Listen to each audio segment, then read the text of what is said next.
Holiday na holiday, nakasimangot. Alam ko yan.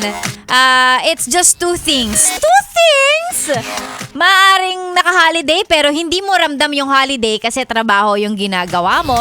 O di naman kaya naka-holiday, nagtrabaho ka na, tapos parang okay, thank you pa. Wag naman sanang ganun. Ang saklap. Masyikit. Oo, napatingin sa akin si Robin Shena na kumakain sa labas. Oo, tamang ano na lang. Parang ako yun Hindi naman. Ganun talaga. Alam mo, ganyan kasi talaga pagka ikaw, mahal mo yung trabaho mo, di ba? #I love my job. Totoo ba? Charot. Ay, pampalubag loob na lang natin na pumapasok pag holiday. Alam mo, isang maganda dyan. Ako nag-e-enjoy akong pumasok ng holiday. Uy, talaga ba? Nag-e-enjoy ako kasi walang traffic. Walang traffic, be. Yung usual na biyahe mo, talagang ang bilis. Doon mo marirealize na ang mga lugar sa Metro Manila, malalapit lang. Nagmumukha lang siyang malayo. Nagmumukha lang ang tagal ng biyahe dahil sa traffic.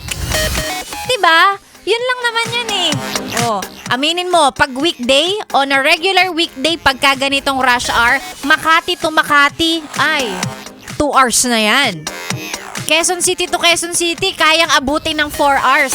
Kapag ka rush hour, weekday, samahan mo pa ng matinding ulan, ay nako, kung di ka ba naman malas.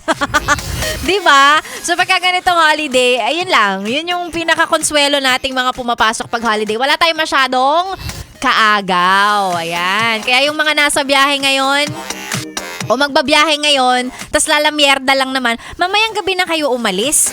Para pagka nakauwi na kami, kayo na yung nasa kalsada. Give and take.